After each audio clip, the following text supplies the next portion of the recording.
Doctor कोठेज gastro liver care and GI endoscopy centre, सोलापुरातील अत्याधुनिक गॅस्ट्रो उपचार केंद्र.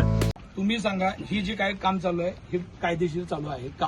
त्यामध्ये असं आहे की शहरामधून वेगवेगळ्या माध्यमातून अतिक्रमणच्या मोहिमा राबवल्या जातात आणि त्या राबवल्या असताना त्या ठिकाणी जे मटेरियल साहित्य जप्त केलं जातं ते जप्त करून आपल्याला या स्टोअरमध्ये जमा केलं जातं. तथापि ज्यांनी दंडाची पावती भरली त्यांनाच जे मटेरियल जप्त करू ते स्पेसिफिक त्या वस्तूचं नमूद केलं जातं त्या पावतीमध्ये आणि ते दिलं जातं. आजचं जर गाडी पाहिलं आणि स्क्रॅप पाहिलं तर सगळं मिक्स मटेरियल आहे असं दिसतंय. मग ह्यांना जेव्हा मी या विभागाच्या अधिकाऱ्यांना ज्या विचारतो त्यांच्याकडे याच्या मटेरियलच्या बाबतीत कोणतीही पावती केल्याचं बाब निदर्शन आलेली नाही. त्यामुळं यांच्या कार्यपद्धतीबाबत ही कार्यपद्धती जी अवलंबली आहे शासनकर निर्माण होते. त्यामुळं त्या विभागाचे सध्या नियंत्रण अधिकारी अविनाश वाघमारे आहेत. त्यांना सांगितले की याची तुम्ही आजच्या या झालेल्या घटनेबाबत सविस्तर अहवाल सादर करा आणि तथापि या संदर्भात जी कायदेशीर कार्यवाही आहे ती परिपूर्ण करा. आणि इथून मागं मोहिमेत काय काय तुम्ही जमा केलं इथं त्याचं पण साहेब आता एक कसं आहे म्हणजे माहितीच आहे. आणि रोज जी मटेरियल आणतात तेव्हा आणताना त्यांना माहित असते, तेव्हा सांगतात की बाबा तुम्ही ह्याचं खोकं जप्त केलं, हे देताना तेच दिलं पाहिजे. इथं तसं तर झालेलं दिसत नाही. पण आज शहरभरात किती रोज कारवाई चालू आहेत तुम्ही बघता. रोज आपण कुणी जात नाही, नगरसेवक जात नाही, तुम्ही जात नाही, आम्ही पण अडवत नाही का तर शहर स्वच्छ व्हाले. पण शहर स्वच्छ व्हायच्या नावाखाली साहेब जर कुणाचे किशे भरले जात असतील तर हे कदापि सहन करणारी गोष्ट नाही. ही जी गोष्ट चालली ती चुकीची आहे. तुम्ही आता ह्या ज्या हे होतात मोहिमा होतात त्याच्यातलं जे स्क्रॅप जमा होतं त्याचं काय आपल्याकडं रोजच्या रोज रेकॉर्ड स्क्रॅप आपण जागेवर निष्कर्ष केलेलं आणतच नाही. फक्त हे बोरम नाक्याचं आहे, हे बोरम नाक्याचं स्क्रॅप आहे. इतर ठिकाणचं स्क्रॅप ज्या त्या ठिकाणी आता पाथरूड चौकातला 80 टपऱ्या पाडलो तिथले एक हे साधं सुद्धा उचलून आणलेलं नाही. मर्या चौकातलं स्क्रॅप सगळं तिथेच जागेवर ठेवून आलो. अशा मोठ्या मोठ्या कारवाई झालेल्या आहेत. फक्त बोरामणी नाक्याचं आणलेलं आहे.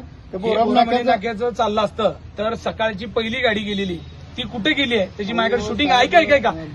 बोरामणी नाक्याची गेली असेल तर बोरामणी नाक्याला गाडी जायला पाहिजे. गाडी त्या पोराला माणसाला बोला, त्याला बोला, ते बसल्या बघा. भंगारवाला कशाला गाडी नेत आहे? प्रॉपर भंगारवालाच आहे, नियमाप्रमाणे करा. हो तो भंगारवाला आहे म्हणे ना. तुम्हाला काय तो जो सापडला आहे ही गाडी ज्याची आहे तो भंगारवाल्याची गाडी आहे.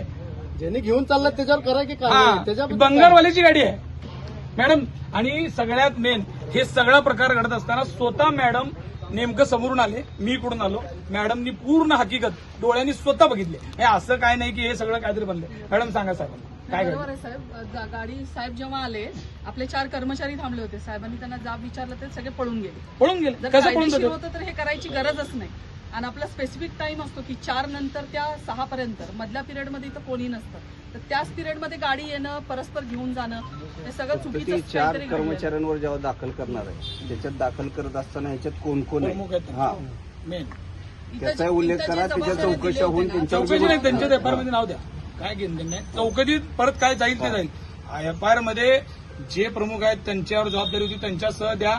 माझी विनंती आहे. बघा हे सोलापूरकर रोज उघड्या डोळ्याने बघायला लागले कशा पद्धतीने गरीबाचं तोडातोडी रोज होतीये.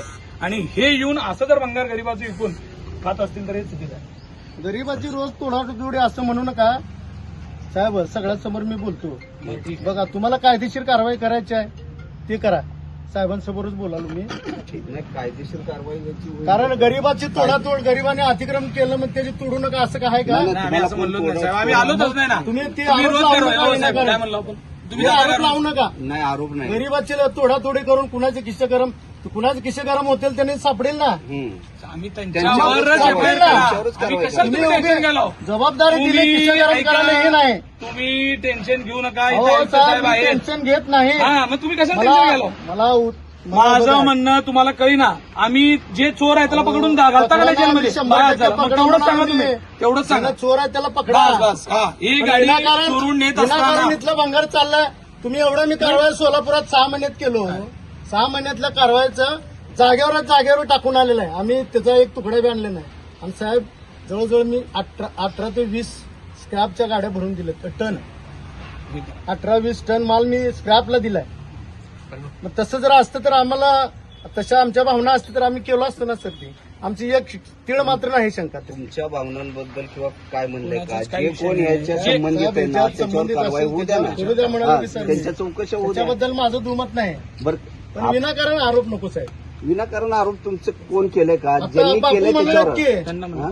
बापू नाही, म्हणाले त्यांचं- इथं म्हणणं काय तुम्ही सांगा आता नगरसेवक आहेत, तुम्ही बोला जरा. काय आहे की जे ह्याच्यावरती असणार बोलत नाही दोषीवरती तुम्ही. कारवाई करा म्हणून 100% होऊ द्या. दुसरं काय बोलायला त्यामध्ये पर्सनली कशाला घ्यायला पर्सनली घेतच नाही ना पर्सनली कशाला घेऊन दोषीवरती कारवाई होणं गरजेचं आहे ना बरोबर मी बी त्याला सहमत आहे ना चला, साहेब देतील.